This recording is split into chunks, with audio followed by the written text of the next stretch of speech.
They thought age softened a woman. They thought I wouldn't notice. But when I opened the little drawer where my blood pressure pills always lay and found nothing but an empty blister and a folded note that read, "You'll get them back when you learn some respect."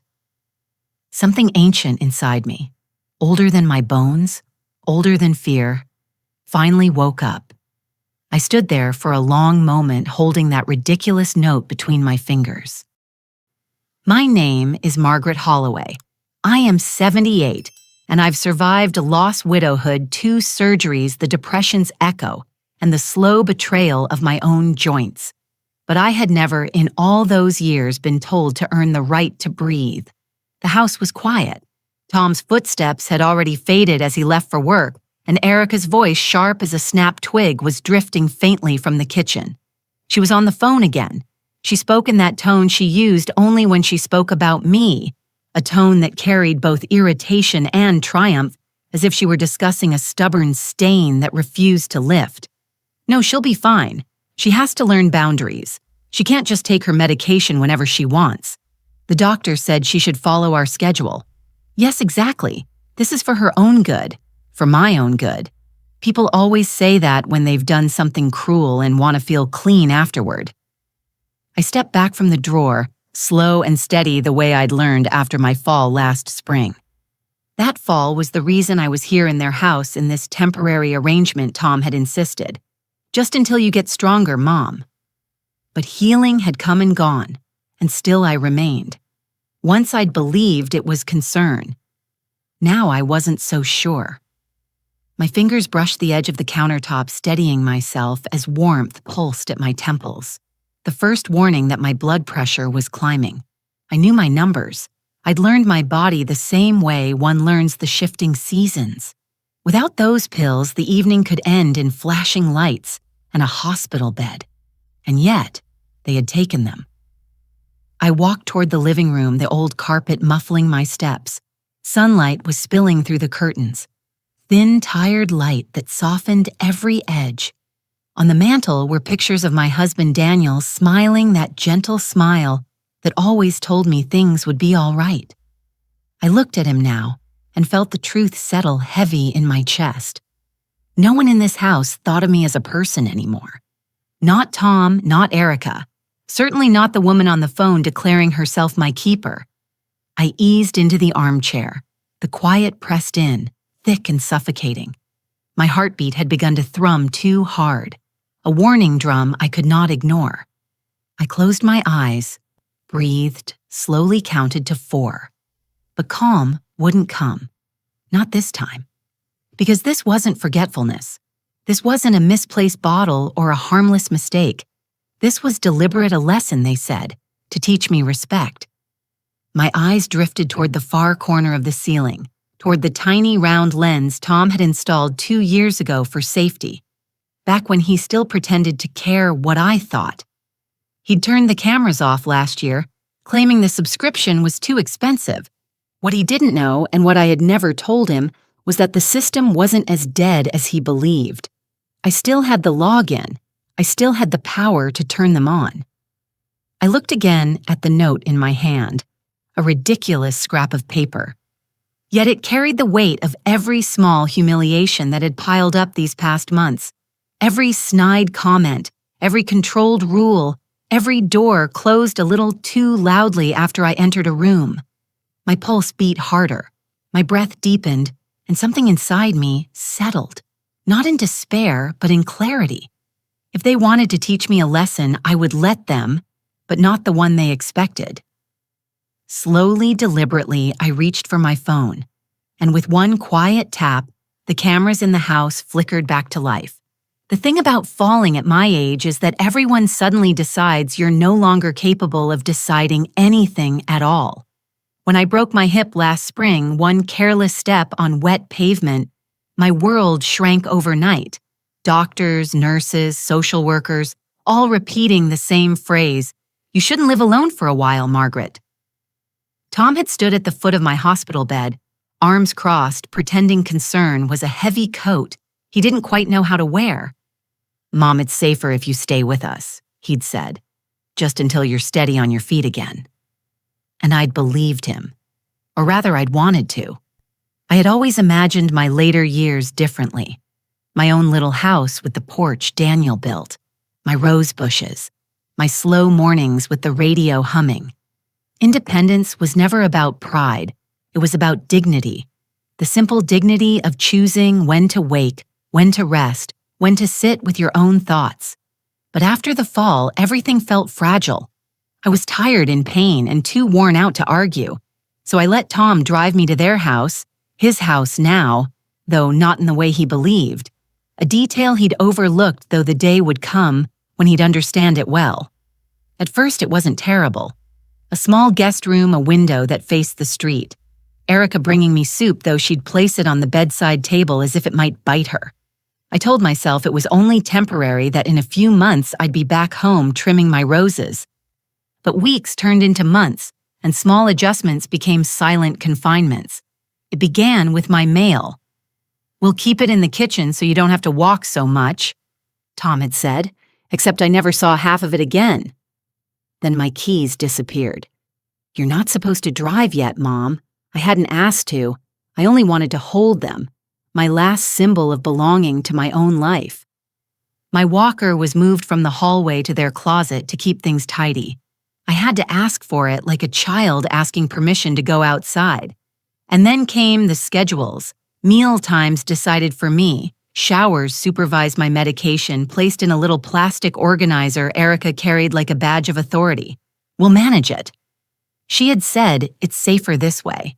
Safer for whom? Certainly not for the woman whose body told her far more accurately than any schedule when pressure was rising or when dizziness was setting in. Tom started speaking to me with that soft, patronizing tone. People reserve for the very young or the very old. "Mom, you didn't need to go through the mail. Mom, why are you out of your room? Mom, we worry when you make decisions on your own. On my own. Imagine that."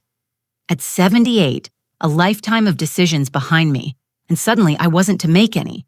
I remember one afternoon, this was just after I'd regained enough strength to walk without the walker indoors, when Erica stood blocking the doorway as I tried to go to the porch.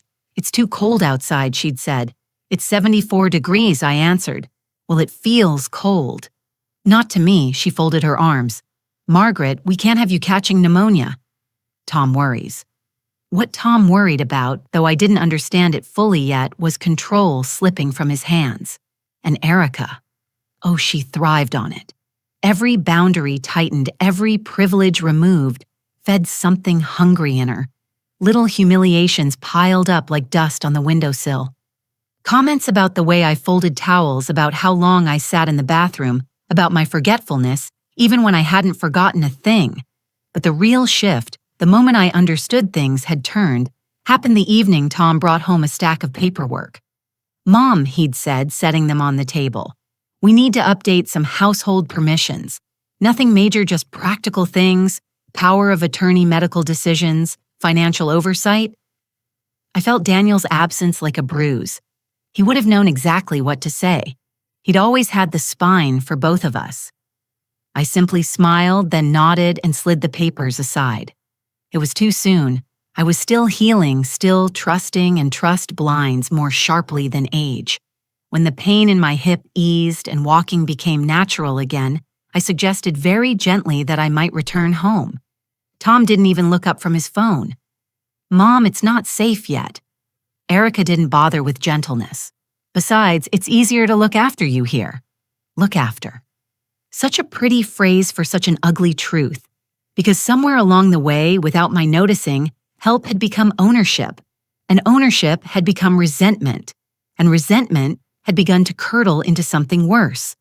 All of that was before they hid my medication, before the note, before the cameras blinked awake again. If I'd understood sooner what kind of trap I'd walked into, perhaps I would have acted earlier. But that kind of clarity only comes when the last small mercy is taken away. And all that remains is the quiet resolve of a woman who has run out of patience. And on that morning, as the cameras came to life, resolve was the only strength I had left. People like to say a mother always knows her child. I used to believe that too. But as I sat there that morning listening to Erica's voice drift through the walls and watching the little camera icon glow faintly on my phone, I realized something painful. My son had grown into a man I no longer recognized. Tom wasn't cruel by nature. No, his cruelty was quieter, softer, wrapped in a blanket of excuses he told himself so often he began to believe them. When he was a boy, he'd cry when he accidentally stepped on an ant. At 12, he carried our sick cat to the vet in the pouring rain because he couldn't bear to see her struggle. Even later in college, he'd call me at night just to say he was homesick. But life changes people, or maybe it reveals them. I think the shift started after Daniel died. Tom was 40 then, an age when a man either stands on his own or leans on others. He leaned hard. Grief had made him gentle for a while, almost tender, coming by the house every evening, asking if I'd eaten, fixing shelves he'd ignored for years. I mistook that for closeness. In truth, he was circling something else entirely. Responsibility, and he didn't want it. Then came Erica. She walked into his life like someone entering a room she already owned. Beautiful. Yes, in that polished, glossy way women get when they know the world bends for them. But there was something else, a sharpness around the mouth, a stillness in the eyes, a woman who measured everything. People, especially. When Tom introduced her to me for the first time, she shook my hand lightly, her smile too bright, too rehearsed. "So nice to finally meet you, Margaret." She'd said, "Tom talks about you all the time." But he hadn't. And the way she glanced around my living room, Daniel's chair, my worn rug, the photos on the mantel told me she'd already formed an opinion. She never said anything unkind outright. That wasn't her style. Her specialty was suggestion. "Maybe it's time to renovate Margaret. Do you feel safe living alone at your age? Tom worries about you, you know." So do I. I didn't believe her then. I should have. Tom changed around her. He softened, yes, but not toward me. He softened toward her disapproval. It shaped him, bent him. He began repeating her words as if they were his own. "Mom, the house needs too much work. Mom, you shouldn't drive anymore. Mom." Erica says. Always. Erica says as if she were the hinge his life swung on. When I fell and broke my hip, Erica was the one who arrived at the hospital first. Tom trailed behind her like a student waiting for instructions. "Oh, Margaret," she'd said, her voice dripping with sympathy. "You can't go back to that old house alone. It's dangerous and far too much for you to manage." Tom nodded beside her, eager for her approval. "Mom, she's right. Just stay with us. Please, we'll make it comfortable." Comfortable. I should have listened to what his eyes were saying instead of his words. They weren't pleading. They were relieved. Relieved that the decision wasn't his to defend anymore. Once I moved in, the dynamic settled quickly. Erica had a new project.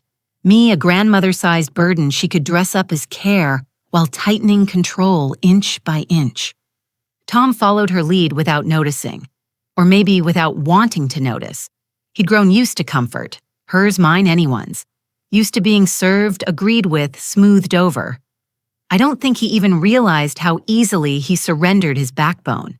What hurt the most wasn't his weakness. Weakness is human.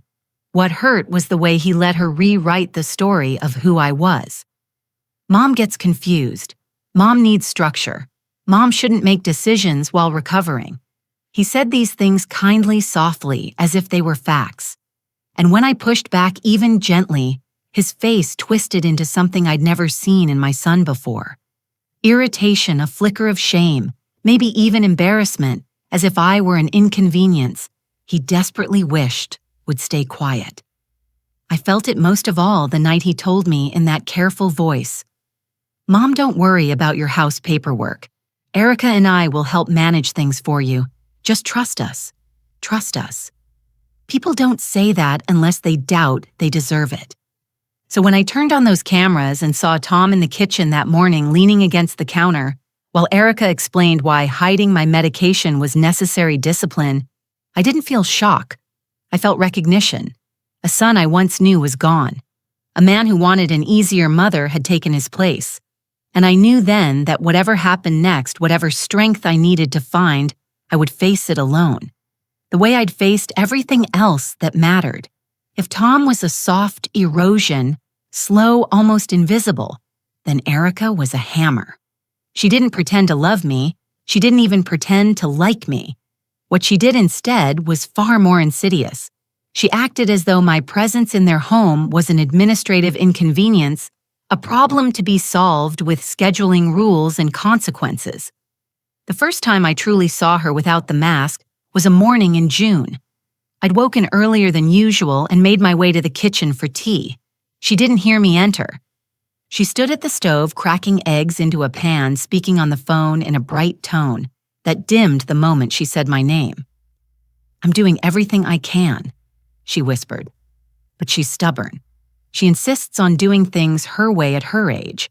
Yes, Tom supports me, but you know how he is. Too soft. Someone has to set boundaries. Set boundaries. The phrase floated in the air like a sour smell. When she finally noticed me, she startled just slightly, then smiled the way people do when they've been overheard saying something ugly. "Oh, Margaret, you're up already. I was just talking about how well you're recovering." I didn't respond. I simply filled the kettle and let the silence stiffen between us. After that day, she stopped pretending altogether. It wasn't hostility, not exactly. Hostility would have been honest. Instead, she offered me a polished managerial kind of cruelty. Every kindness she gave had a cost. Every word she spoke had a hook. "Let me handle your prescriptions," she said one evening, gathering the pill bottles into a plastic bin. "It's too complicated for you now. Give me your wallet," she insisted another time. "We'll keep it safe so nothing gets lost. Don't worry about cooking. We don't want you making a mess in the kitchen." Each sentence trimmed away another piece of my independence, and she did it with such unshakable confidence, as if she were doing me a favor. But her eyes always betrayed the truth. She enjoyed it. The smaller I became, the larger she felt. She didn't raise her voice. She didn't scold. Instead, she'd tilt her head and speak gently, almost sweetly, the way one talks to a child too slow to understand simple directions. "Margaret, don't touch the thermostat. Margaret, you've already had your afternoon tea. Margaret, we've agreed you won't leave the house without telling us." Agreed, I never agreed to anything. But I let it pass day after day, because pushing back against a woman like Erica was like trying to push back the tide with bare hands. The more resistance you showed, the more determined she became. I saw her true satisfaction on the days I needed help with my hip. A simple request would make her eyes brighten faintly, as though she'd been waiting for me to need her. She'd sigh heavily as if burdened, but her steps grew lighter. Dependence thrilled her. One afternoon, I made the mistake of opening the kitchen window to let fresh air in. Just air, not freedom, not danger. Air. Erica appeared in the doorway as if summoned by the breeze. "Margaret, did you open that?" Her voice was calm, but her eyes narrowed. "Yes," I answered. It was stuffy. "You could have caused a draft," she said. "Tom gets migraines from drafts." Tom, who slept with the ceiling fan on high, she closed the window with a decisive click, as though sealing a confession. "Please consult us before changing anything in the house. It disrupts the harmony." Harmony. She used that word often, usually right before or after taking something away from me. Tom, of course, never challenged her. If I mentioned any of it to him, he'd chuckle softly, kiss the top of my head like I was a child, and say, "Erica's just trying to make things easier for you. She means well." I stopped mentioning anything at all because nothing empowers a woman like Erica more than silence, and nothing weakens a woman like me faster than hoping silence will keep the peace. Then came the house expectations, a polite term for rules. They printed them on paper, 3 neat bullet-pointed pages. I still remember the first line to ensure a respectful and safe household environment. Respectful. A word Erica wielded like a weapon. And when she told me in a tone so soft, it chilled me. "Margaret, you must take your medication only when we give it to you." I felt something tighten around my ribs because that was not concern. That was ownership. The day they hid my pills, the day they left that note, wasn't a sudden cruelty. It was simply the first cruelty they executed, without pretending it was anything else. And as I sat watching Erica pace the hallway through the reactivated camera feed, I finally understood. She didn't want me safe or healthy or cared for. She wanted me small. But I had been Daniel Holloway's wife for 53 years. I had not lived a small life, and I would not die a small woman. Not in their house, not under her rules. People assume that cruelty arrives like a storm, loud, sudden, unmistakable. But the kind that settles into a household is quieter. It seeps in like dampness, softens the wood, weakens the beams, until one day the whole structure sags, and you wonder when exactly it stopped being a home. By the time my medication vanished, the house had already shifted around me in 100 small ways. It started with doors. One afternoon, I reached for the door knob to the backyard, the little space where they kept tomato pots and where I liked to sit when the sun wasn't too harsh. The handle didn't turn. "It's just for now," Erica had said later. "We don't want you tripping on the steps again." There were 3 steps. I'd used them for months without a problem. A week later, the basement door was locked. "Too much clutter down there," Tom said. Then the garage was locked. "Chemicals and tools," he explained. Even the side gate got a new latch. Little by little, their house became a series of closed spaces, and I was allowed only in the one sated safe. Safe, I learned, meant easily supervised. Then came my belongings. First it was my shawl, a wool one. Daniel bought me on a trip to Maine. It disappeared from the armchair. Later I found it stuffed behind a storage box in the hall closet. "Oh," Erica said. "I put it away so it wouldn't get dusty." But the closet reeked of mothballs, and the shawl was creased as if it had been shoved rather than placed. Another day, my reading glasses vanished. No one admitted moving them. I found them 2 days later on the top shelf of the laundry cabinet, a place I couldn't reach even on my strongest days. I began to keep my few meaningful things: Daniel's watch, my small silver locket, my old letters in a pouch under my mattress, like a child hiding treasure. Not because they wanted them, but because losing them would have broken something inside me far more fragile than bone. Then there were the comments, soft, mild, delivered with that same managerial calm. "Margaret, you've been in the bathroom for quite a while. Are you feeling confused? Margaret, the mail is overwhelming for you. We'll sort it." "Margaret, don't touch the laundry machine. It's more complex than the one you had." Everything was suddenly too much for me. Laundry, mail, stairs, clutter, choices. It chipped away at me in ways I didn't notice at first. After enough repetition, even a strong woman begins to hesitate before reaching for her own cup of tea. Even a confident woman starts to question whether she's forgotten something. Their favorite word became misremembered. "Mom, you misremembered. We already told you we changed the thermostat. You misremembered. We said we'd handle your appointments. You misremembered. We never promised the spare room would be yours." The last one stung. Tom had promised it, of course. On the very first night, a small space I could make my own somewhere quiet. But Erica took it for her office.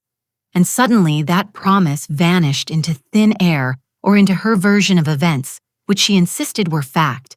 It was subtle the way they rewrote reality around me.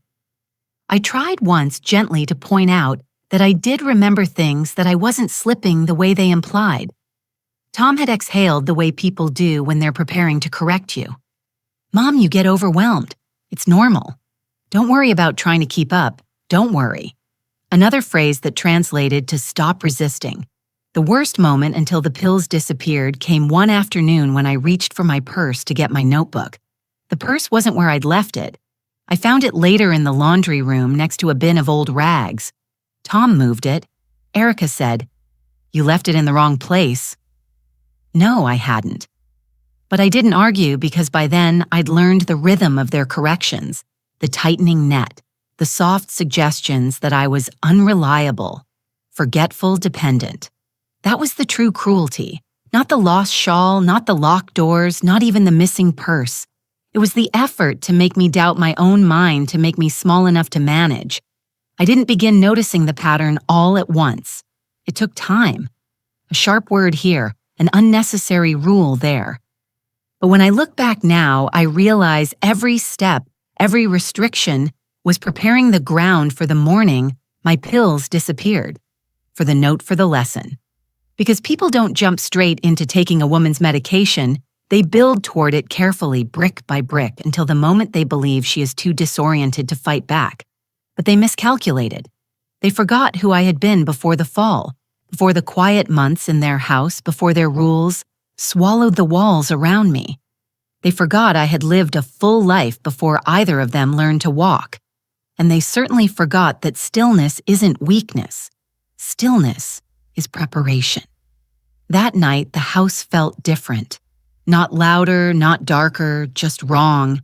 The way a room feels after someone moves a chair an inch to the left, small things out of place, small things that disturb the air.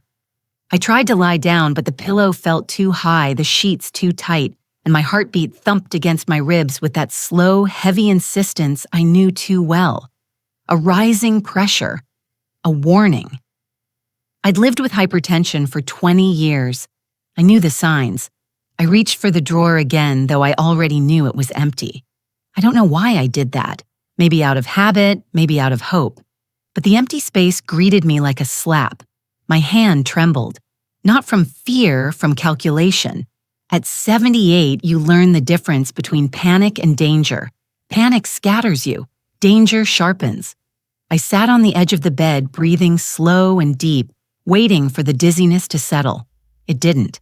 A warmth crept up the back of my neck. The familiar flush before a blood pressure spike. I needed the pills, not later. Not according to their schedule. Now Erica's words from earlier floated back to me thin and cold. She'll learn respect.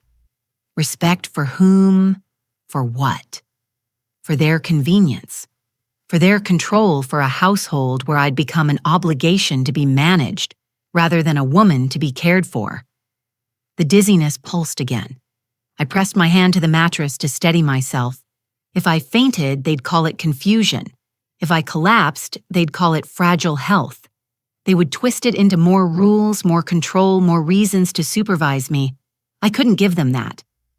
After a moment, I reached for my phone, not to call Tom or Erica. They were the last people I wanted near me.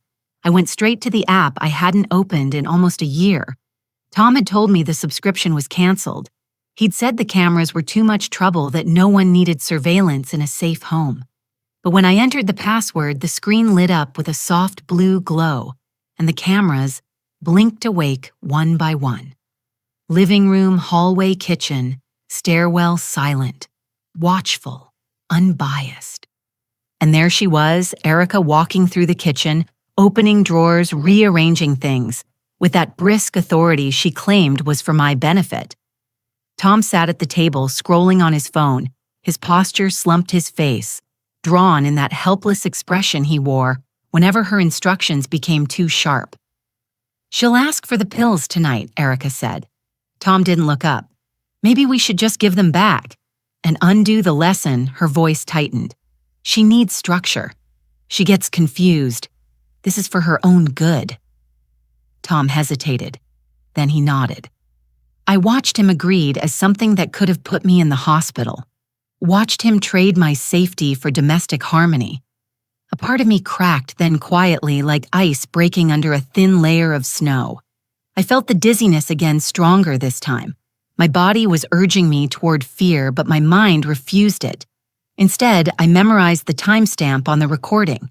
I saved a clip, then another. My hand steadied. This wasn't just spite. This was documentation. I set the phone down on the nightstand.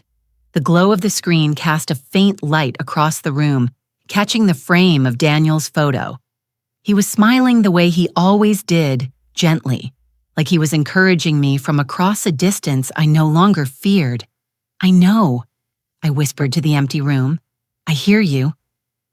I pushed myself up, slow but deliberate, and made my way to the bathroom. I splashed water on my face, Waited until the dizziness eased and returned to bed. No pills, no apology, no help. But I had the truth recorded. Their voices, their decisions, their intent. And the truth, unlike them, had never failed me. That was the night something inside me shifted for good. Not into anger, into clarity. They wanted to teach me a lesson. Fine. But I had just begun preparing mine. Morning came slowly, as if the sun hesitated to touch that house. I woke with the same heaviness in my temples, the familiar throb behind the eyes. The pills were still gone. The note still sat where I'd left it, a small, smug thing. But I didn't reach for it again. I reached for my phone. The interface of the camera app was simple. Tom had chosen it because he wasn't good with anything complicated. Little squares showing empty rooms, morning light shadows shifting. I tapped the recording from last night again, not because I doubted what I'd seen, but because I wanted to feel the truth settle fully without trembling. There was Erica's voice, cool, certain. There was Tom's quiet surrender. There was the drawer where she placed my pills closed with a casual hand. At the end of the clip, Erica laughed softly, a sound I'd never heard her make toward me. "Respect," she said. It's time she learned it. I sat still in my bed, watching my son's bowed head in the recording. A part of me kept wanting to make excuses for him the way mothers do even when logic has collapsed. He's tired. He's stressed. He doesn't realize the danger. But the camera didn't allow illusions. The camera showed a man who understood exactly what he was doing and chose to do it anyway. And so I saved the clip, then another, each one, documenting not just an incident, but a pattern. I watched recordings from the previous week. I saw Erica moving my reading glasses to a high shelf. I saw Tom dropping my mail into a drawer and locking it. I saw them whispering in the hallway about small consequences, about discipline, about how she needs structure, or she gets confused. Confused.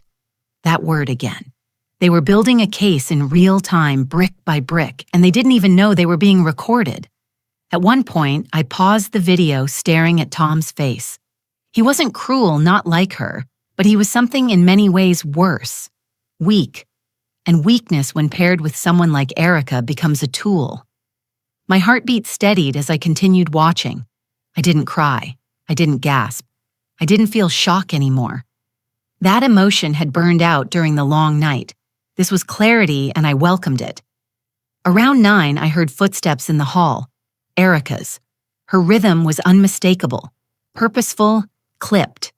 A woman who believed every room she entered belonged to her. I watched her through the camera feed as she walked past my door, hesitated, then leaned closer, listening, checking, always checking. I kept my breathing quiet. After a moment, she moved on. I switched to the kitchen camera. She opened the drawer where my pills now sat tucked behind a stack of napkins and looked at them as though admiring her own handiwork. Then she closed the drawer and straightened her posture with the satisfaction of someone who believed she had solved a problem. But I wasn't the problem. Her confidence was. What she didn't know, what neither of them knew, was that there were 2 unmarked folders already living on my phone. One labeled daily, the other critical. A system I'd set up long before moving into their house, back when Daniel passed and the world felt too heavy to trust. A habit born not from fear, but from wisdom. Older women learn to document, not because they expect trouble, but because life teaches us trouble arrives whether we expect it or not. I added last night's videos to critical. Then I backed them up to the cloud. By the time Tom left for work, I was dressed, sitting in the armchair, watching the front hallway camera. I saw him look toward my room, almost guilty, almost sorry, but not enough to knock. Not enough to offer the pills, not enough to undo the harm. Weakness doesn't undo itself. Erica passed through behind him and locked the door after he left, as if sealing the house from the outside world. She didn't see my phone in my lap. She didn't see the small, steady set of my jaw. She believed I was powerless. But power isn't noise. It isn't youth. It isn't strength of body. It's knowledge. And I knew now, without doubt, without hesitation, that what they were doing wasn't care, wasn't clumsiness, wasn't oversight. It was abuse. Quiet, domestic, polite abuse. The kind people justify over dinner tables. I closed the camera app and folded my hands in my lap. A simple gesture, but inside it, a decision had taken root. Not panic, not revenge action. The next morning, I felt the weight in my chest return. Not fear, not sadness, but the pressing awareness that every hour without the medication was borrowed time. The dizziness came and went in slow waves. My mouth felt dry, my pulse too quick. I needed a doctor, not theirs, mine. Dr. Patel had been my physician for almost 15 years, a patient man gentle with his explanations, firm when necessary. He never let age be an excuse, only a factor. Tom disliked him because he refused to treat me like a fragile senior. I reached for my phone. My hand still shook slightly, but the decision did not. Mrs. Holloway, he answered on the second ring. Is everything all right? For a moment, the truth stayed lodged in my throat, not from shame, from the bitterness of finally speaking aloud what had been building inside the silence of that house. But I forced myself to breathe. No, doctor, I said. I'm not all right. He heard something in my voice. I could tell by the shift in his tone. What's happened? They've withheld my medication, I said intentionally. Silence. Not the confused sort, the horrified sort. Who is they, Mrs. Holloway? My son and his wife. Another pause, shorter but heavier. Are you safe at this moment? I'm upright, I said. For now. Do you have access to your pills? No. Do you know where they are? Yes, I answered. And I have video proof. That changed the conversation. Something in him sharpened. Listen to me, he said, his voice measured. Hypertension is not something to play with. This is medical neglect. I want you to come to my office today. I'll need transportation, I said. I doubt they'll offer it. I'll arrange a medical transport if I have to, he replied. But please don't wait. If you feel faint, call 911. Warmth unnoted something in my chest. Not relief, clarity. This was the first time in months someone spoke to me like I was still a person capable of decisions, not a piece of furniture to be supervised. I'll come, I said, but I won't be telling them. Good, he replied. We'll talk here. And Mrs. Holloway, you did the right thing by calling. After we hung up, I sat still for a moment, feeling the dizziness pulse again at the edges. Not dangerous yet, not at the tipping point, but close enough. I watched the hallway camera. Erica was in the kitchen rearranging the shelves. My shelves, technically though, she didn't know that yet. Her movements were brisk, confident. She had no idea I was leaving, no idea the ground was beginning to shift. At 10 euro, I slipped my coat on slowly, carefully. The house was quiet. Erica had gone upstairs. I made my way to the door, holding the railing, keeping my breathing steady. Outside, the sunlight felt like a blessing I hadn't earned, but desperately needed. I walked to the end of the street, one slow step at a time, and waited for the car Dr. Patel had arranged. The driver was a young man with kind eyes who offered his arm without making me feel helpless. I didn't take it not because of pride, but because for the first time in a long while, I needed to walk on my own. At the clinic, Dr. Patel greeted me himself. He looked at me the way Daniel used to look when something troubled him deeply. Sit, he said gently. Let's check your numbers. The blood pressure cuff tightened around my arm. He frowned at the reading. You were right to come. This could have escalated very badly. I nodded. I knew. He sat across from me, folding his hands. Mrs. Holloway, do you want help documenting this formally? Yes, I said without hesitation. Do you feel safe returning home today? Safe. Such a complicated word. I feel aware, I said, and I'm not done. He considered that, then nodded slowly. Well, proceed carefully. You're not alone in this. Not alone. A strange thought. A good one. As I left his office, I felt the dizziness easing. Not because my condition had suddenly improved, but because for the first time in months I had acted, not endured. An action I learned that day is its own kind of medicine. I didn't go straight home after the clinic. I asked the driver to stop 2 blocks from the house and let me walk the rest of the way. I needed the time not for my body, for my mind. The decision I was about to make wasn't small. Once taken, it couldn't be undone. I sat on a bench near the little community garden and took out my phone. I opened the folder labeled critical. All the videos were there, each one a quiet witness. I knew what I needed next. A lawyer, not a family one, not someone who would urge reconciliation. Someone who understood elder rights documentation, pressure and control. I had a name written years ago on a card Daniel gave me before he died, just in case he'd said. That man always believed in preparing for storms long before clouds appeared. I dialed the number with steady fingers. Office of Henry Alvarez. A calm female voice answered. "I need to speak with Mr. Alvarez," I said. "It's urgent and it concerns elder neglect." There was no hesitation. "Can you come today?" I exhaled, relieved. Yes, in an hour. When I arrived, a receptionist showed me into a modest office filled with books and framed certificates.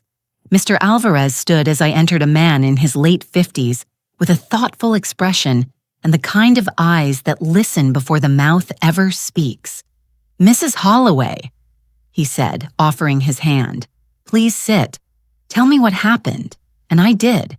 Not dramatically, not tearfully, just plainly the way truth likes to be told. He didn't interrupt, not once, but his jaw tightened at the right moments. When I described the note, the hidden medication, the rules, the confiscated mail, when I finished, he leaned forward. "Do you have evidence?" "Yes," I said. "I do." I opened the folder on my phone and pressed play. He watched the first video without blinking, then the second, then the clip of Erica laughing as she said the word respect. When it ended, he sat back slowly. "Mrs. Holloway," he said, "what they are doing is not just morally wrong, it is legally dangerous. You are not confused. You are not imagining this, and you are not powerless."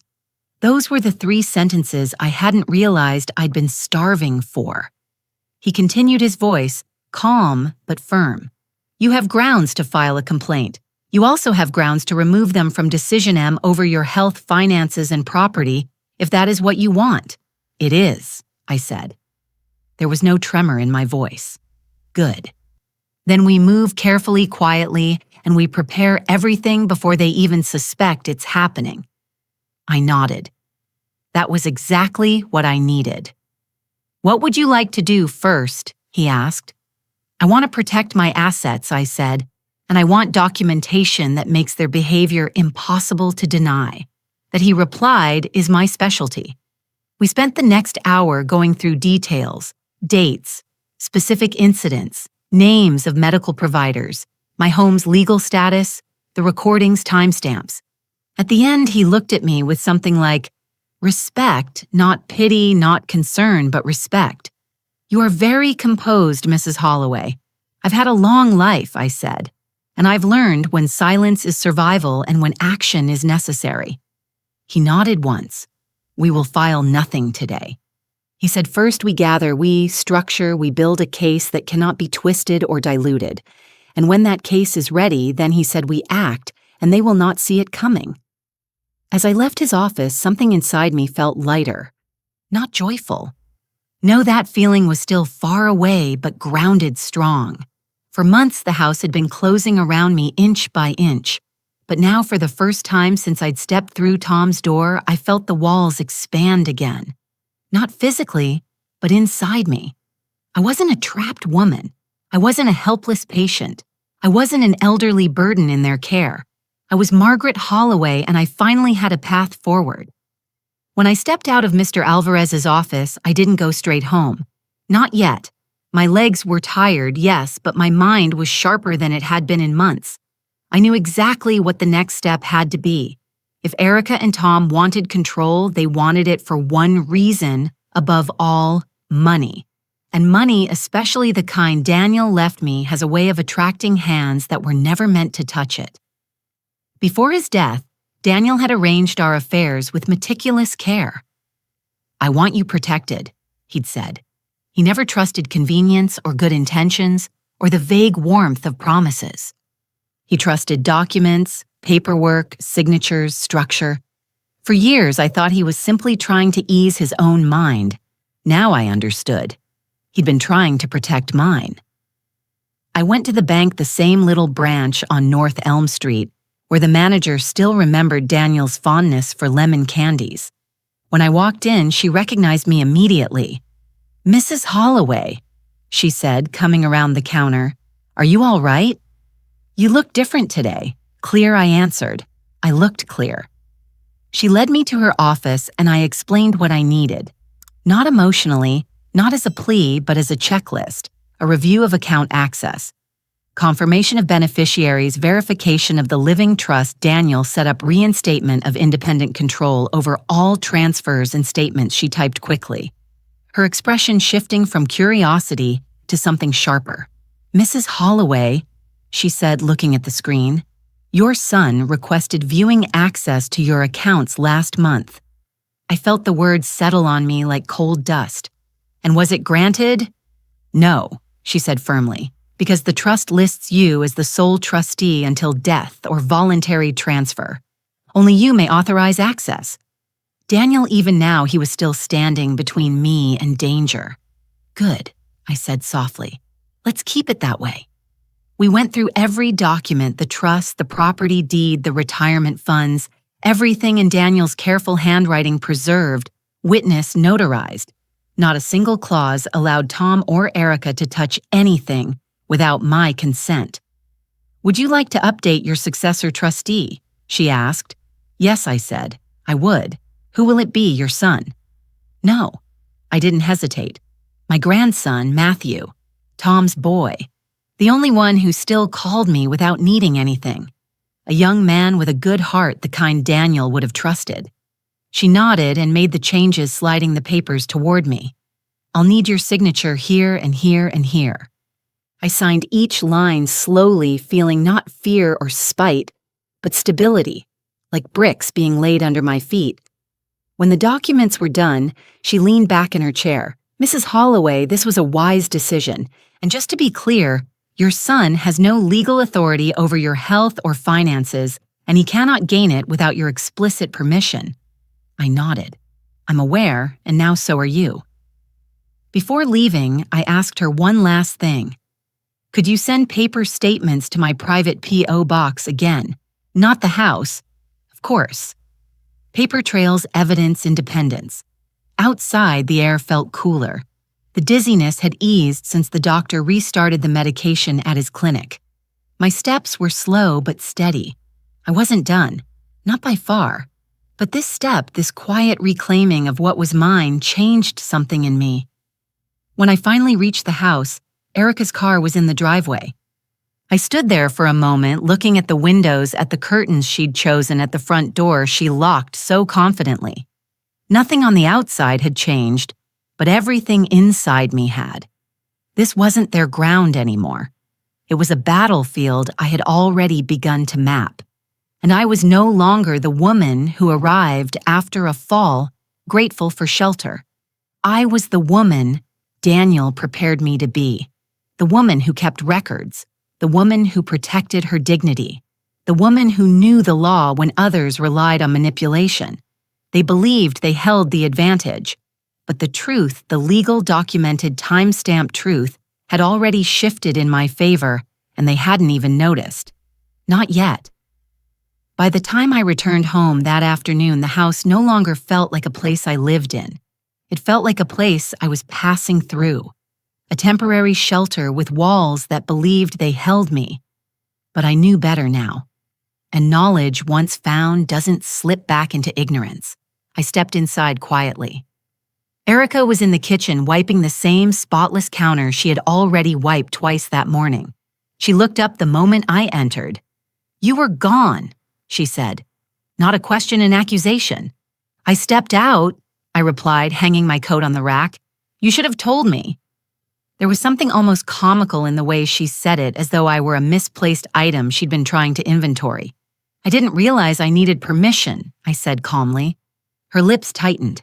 She wasn't used to calmness. She knew how to battle tears, confusion, apologies, not quiet certainty that baffled her. And beneath the bafflement, I saw something else flickering for just a moment. Unease. Tom was worried, she added. I didn't bother responding. Tom wasn't home yet, and worry from him had become a performance he delivered on cue. I went to my room and closed the door, a luxury she normally disapproved of, judging by how often she hovered near the hallway. I placed my phone on the nightstand and checked the cameras again. Erica had begun pacing. Good. Let her pace. The truth makes guilty people restless. Half an hour later, Tom returned. I heard his voice in the kitchen, soft, uncertain, as if bracing for something. Where was she? He asked. I don't know, Erica said sharply. She didn't tell me. So she just left. I watched through the hallway camera as he rubbed the back of his neck. It was the gesture of a man who knows something is slipping but can't name what. Erica lowered her voice, but not enough. This is exactly what I mean, she snapped. She wanders off, she gets confused. And then we're the ones blamed if something happens. Did something happen? No, she said, but it could. And there it was. The seed she'd planted in him months ago, now fully grown.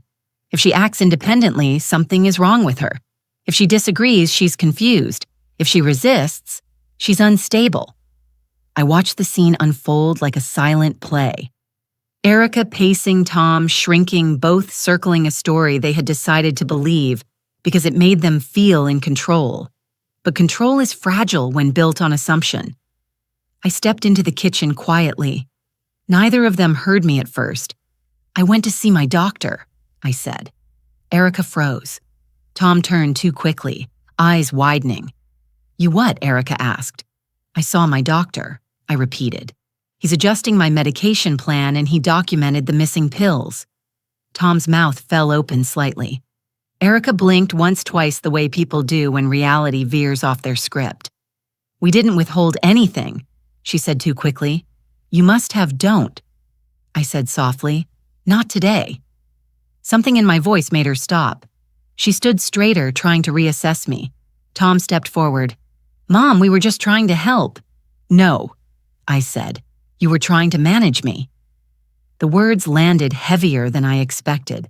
Tom flinched as if I'd struck him. Mom, you're taking this the wrong way.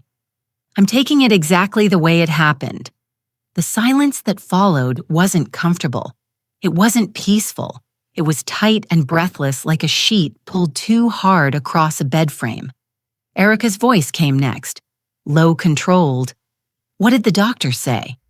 That I'm competent, I replied. That withholding medication is dangerous, and that I should take further steps. I watched her face pale just slightly. She processed more quickly than Tom. She always did. She saw what this meant. Documentation, a doctor's statement, a threat to the tidy narrative she'd polished so carefully. Tom swallowed. Mom, what steps you'll see, I said. Not because I intended cruelty, but because I intended truth. And truth in this house had become a foreign language. I turned and walked back to my room. Behind me, I heard Erica mutter something sharp and Tom murmur something softer. The same old rhythm, her domination, his retreat. But today, the rhythm had changed. A single beat had broken out of their pattern. Me. For the first time, they sensed I was no longer inside their grasp. They just didn't know how far outside I already was. The next days unfolded quietly, which made the shift even more noticeable. Erica watched me like a cat watches a closed door, impatient, alert, waiting for something she couldn't quite name. Tom hovered with forced gentleness, asking if I needed anything. But the question always sounded rehearsed, as if he were practicing lines someone else had written. They sensed something was happening. They just didn't know what, and I didn't rush to enlighten them.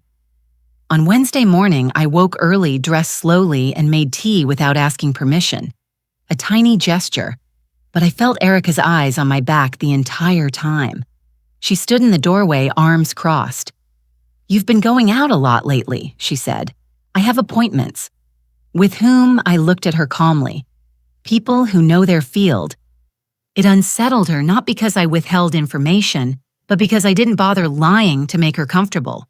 She preferred the old version of me, the one who apologized for existing.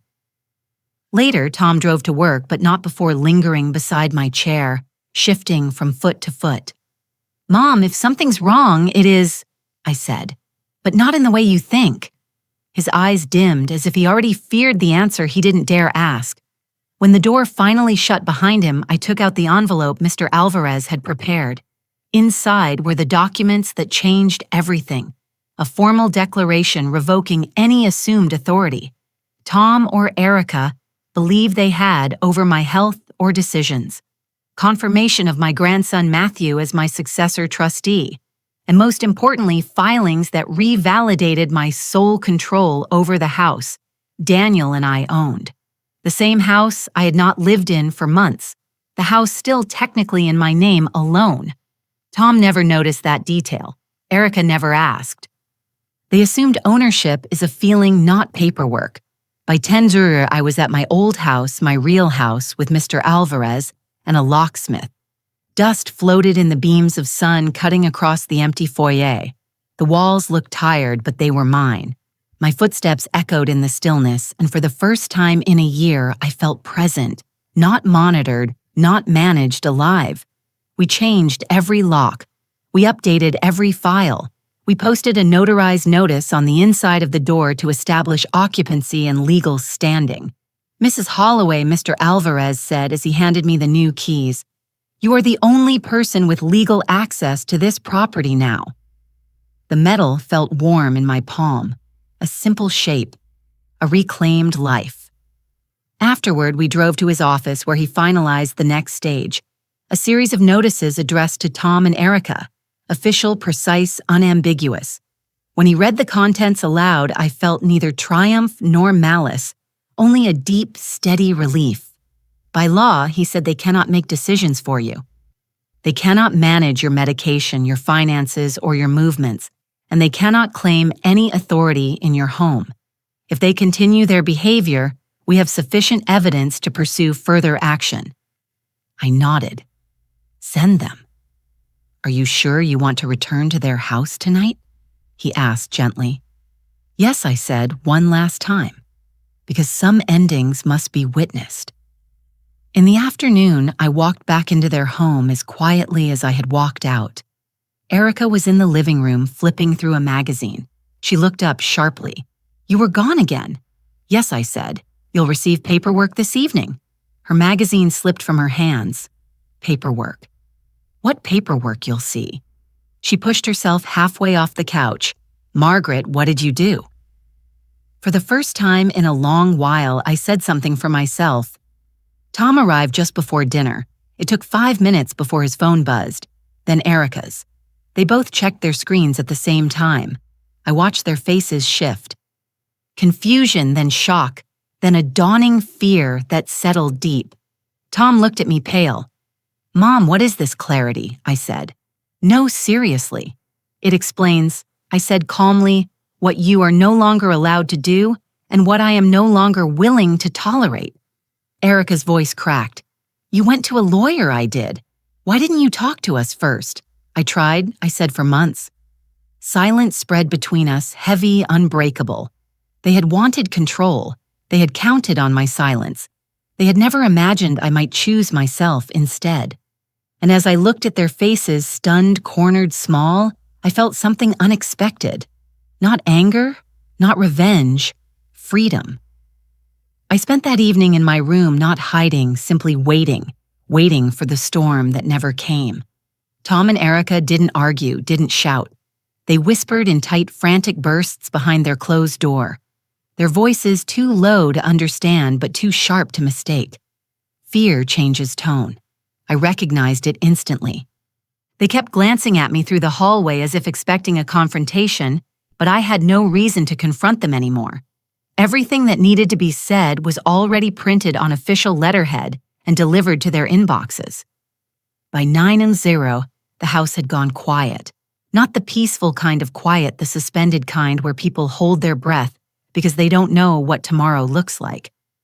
I lay in bed staring at the faint outline of the window, and felt a strange stillness inside me. For months, I'd lived in a space that wasn't mine under rules I hadn't agreed to, absorbing cruelties disguised as concern. But now the weight was gone, as if the house itself felt lighter, simply because I no longer needed anything from it. The next morning, I woke early, not from pain, not from worry, but from a clear thought. It's time to go. I rose slowly, dressed without rushing, and opened my closet. There wasn't much to take. Most of my life was still in my real home, untouched, waiting here. I had only what I needed to survive. A few dresses, my robe, my slippers, my pouch of precious things. I packed quietly. No trembling, no second-guessing, just deliberate movement. The way a woman folds away a chapter she's finished reading. My coat went on last. The same soft navy one Daniel once said made me look unyielding. I smiled at the memory, a small, private warmth. When I stepped into the hallway, the house felt even smaller than before, as if the walls had been shrinking all along, and I'd only now noticed. Erica appeared at the bottom of the stairs, her hair unbrushed, her eyes ringed with sleeplessness. "You're leaving?" she asked. "Yes." "Where will you go?" "Home." She swallowed, looking at the suitcase. "You don't have to do this, I already have." Tom came out of the kitchen, then his shoulders slumped, his face gray with worry. A boy again for a moment, my boy. But even then, the truth didn't soften. "Mom, we can fix this." "You had chances," I said. "More than you realize." He stepped closer. "I didn't know it would go this far. It went exactly as far as you allowed." The silence that followed carried every missed moment, every failure to stand up, every time he had chosen comfort over decency. But I didn't list those things. I didn't need to. They sat clearly between us, understood without words. I reached for the front door. The handle felt warm beneath my hand. "Please," Tom whispered. "At least stay for breakfast. Let's talk." I turned slightly, just enough to meet his eyes. "Talking is what could have saved us," I said, but control was easier. And then I opened the door. The morning air felt crisp, clean, like something new. I stepped outside, pulling the suitcase behind me, feeling each inch of distance grow between me and the house that never wanted me whole. I didn't look back. Not out of pride, out of completion. Some endings don't need reverence. They only need truth. The cab dropped me off at my real house just after noon. The new keys felt unfamiliar in my hand. Not heavy, not light, simply right. I let myself in slowly, as if I were entering a church. The air was still. Dust floated quietly in the sunlight. And for a moment, the silence wrapped around me like a blessing I had forgotten how to receive. Nothing had been touched. No one had rearranged the shelves. No one had locked doors for my own good. I walked from room to room, breathing in the familiarity, the creak of the floor near the hallway closet, the faint scent of old pine from the dresser. Daniel refinished himself. I touched the back of his chair, letting my hand rest there a moment longer than necessary. This place remembered me. This place had waited. By 2 nearers, the locksmith had finished the last lock. He handed me the final key and said, "All secure now, ma'am." His voice was warm, respectful. The way a man speaks to someone who stands on her own 2 feet, even if those feet aren't perfectly steady. After he left, I made myself tea. Real tea in my own kitchen without anyone watching the clock or counting my cups. The kettle hissed softly, and I found myself smiling at its old, familiar rattle. It was the first genuine smile I'd felt in months. At 4, I sat at the dining table and opened my notebook, the same one Erica called messy. I wrote down everything I needed to do next. Call Matthew, update. Dr. Patel, schedule a home evaluation for safety rails. Check the heater, buy groceries, breathe. Simple things, ordinary things. Mine. Then as the shadows began to grow long across the floor, I prepared the envelope for Tom and Erica. Not the legal one that had already been delivered. This one was personal, short, clear, without anger. I wrote, "You are formally notified that I have moved out. Do not come to this address without invitation." All future communication will go through my attorney. I wish you clarity in the days ahead. Mother, I didn't add anything else. Explanations were no longer necessary. At 6, I called a courier. A young woman picked up the envelope and nodded politely. "Delivered tonight?" she asked. "Yes," I said. "Tonight." When the door closed behind her, I stood still for a long time in the quiet. For the first time since the fall, I felt my shoulders loosen. There was no dread waiting in the hallway, no footsteps pacing above me, no rules disguised as kindness, just the soft hum of the house settling as if exhaling with me. As the sky darkened, I lit the small lamp by the sofa, the one Daniel used when he read the paper. The light was warm, gentle, forgiving. I sank into the cushion and let my eyes close. Not from exhaustion, but from peace. A strange thing happened then. I realized I wasn't lonely, not even a little. Loneliness is what I'd felt in their crowded house, hemmed in by control and correction. Here in the quiet, with no one speaking for me or over me, I felt something entirely different, presence my own. Outside, a breeze rustled the leaves. The house held steady, and I understood something I should have understood months ago. Freedom isn't loud. It's the absence of fear. And tonight, for the first time in a long while, I was unafraid. I woke before sunrise the next morning, not because something hurt, and not because someone else's routine dictated when I should open my eyes. I woke simply because my body decided to. A small freedom so ordinary that most people never notice it until it's taken away. I sat on the edge of my own bed, feet touching my own floor, and let the early lights settle over the room. There was no tension hiding behind the walls, no locked doors, no footsteps outside my room meant to monitor me, only the quiet breathing of a house that recognized me again. I made tea and drank it slowly, watching the day unfold through my kitchen window. Birds moved through the yard. A neighbor walked by with her dog. Life went on steady and unhurried, and I felt myself falling into its rhythm. Not as an intruder, not as a burden, but as a woman who still had a place in the world. Around lunchtime, Matthew arrived. My grandson, the one Daniel would have trusted, the one who never treated me like an obligation.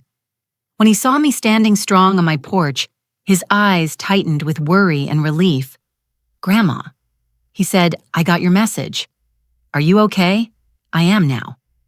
He hugged me real warm without hesitation. Then he stepped back, studying my face the way only someone who truly sees you can. "You want to talk about it?" he asked. Not everything I said. Just enough. So I told him enough. Not the details meant for lawyers. Not the words that still carried the sting of humiliation. Just the truth. That I'd been diminished, and I'd stopped allowing it. That I'd been controlled, and I'd stepped out of reach. That I'd been afraid until clarity replaced the fear. Matthew listened. Really listened. No interruptions, no excuses for anyone, no attempts to soften what happened.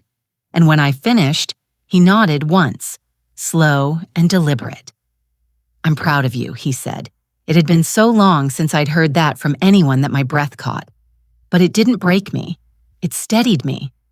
We spent the afternoon checking the house, the heater, the smoke alarms, the back steps that needed sanding. We made a grocery list. We laughed at the stubborn old window in the kitchen that Daniel had fixed 3 times and still refused to stay open. Peace isn't dramatic. It's not loud or triumphant. It's the quiet knowledge that you are no longer afraid to live your own life.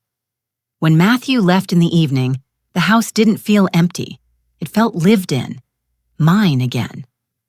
I sat by the lamp, opened my notebook, and wrote the final line of this chapter. They tried to make me small. I remembered my size, and that was enough. So if you're reading this, if you've ever been diminished, dismissed, controlled, or quietly pushed aside, hear me now. From one older woman to another, your dignity is not negotiable. Your voice is not optional. Your life is still yours. And if no one else has said it lately, let me be the one. Stand up for yourself. Choose yourself. And if you need permission to begin, take mine.